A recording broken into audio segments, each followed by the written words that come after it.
ஒரு காலத்தில் பச்சை வயல்களும் மலர்ந்த தோட்டங்களும் சூழ்ந்த ஒரு அழகான கிராமம் இருந்தது.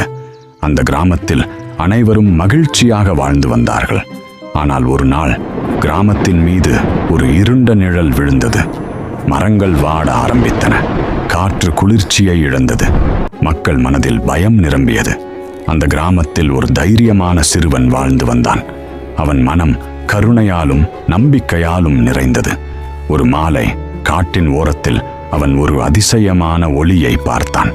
அது சாதாரண ஒளி அல்ல. அது ஒரு அக்னி பறவை. அதன் இறக்கைகள் சூரியனைப் போல பிரகாசித்தன. அதன் கண்களில் அன்பும் சக்தியும் ஒளிந்திருந்தது.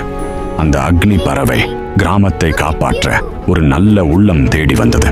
அந்த சிறுவனின் தைரியமான மனதை அது உணர்ந்தது. அப்போது ஒரு அற்புதமான பயணம் தொடங்கியது. காடு முழுவதும் இருள் சூழ்ந்திருந்தாலும் அந்த பறவையின் ஒளி வழி காட்டியது. மலைகளை தாண்டியும் ஆறுகளை கடந்தும் அவர்கள் இருண்ட சக்தி மறைந்திருந்த இடத்தை அடைந்தார்கள்.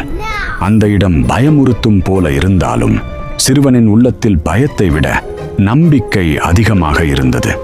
அக்னி பறவையின் தீப்பொறி இருளை மெதுவாக அகற்றியது.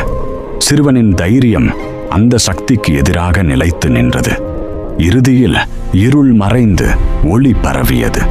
கிராமம் மீண்டும் பசுமையுடன் மலர்ந்தது. மக்கள் மகிழ்ச்சியுடன் வாழ ஆரம்பித்தனர். அந்த நாள் அனைவரும் ஒரு முக்கியமான பாடம் கற்றுக்கொண்டார்கள். தைரியம் இருந்தால் எந்த இருளையும் வெல்ல முடியும். நம்பிக்கை இருந்தால் எந்த சவாலையும் சமாளிக்க முடியும். இவ்வாறு அக்னி பறவையும் தைரியமான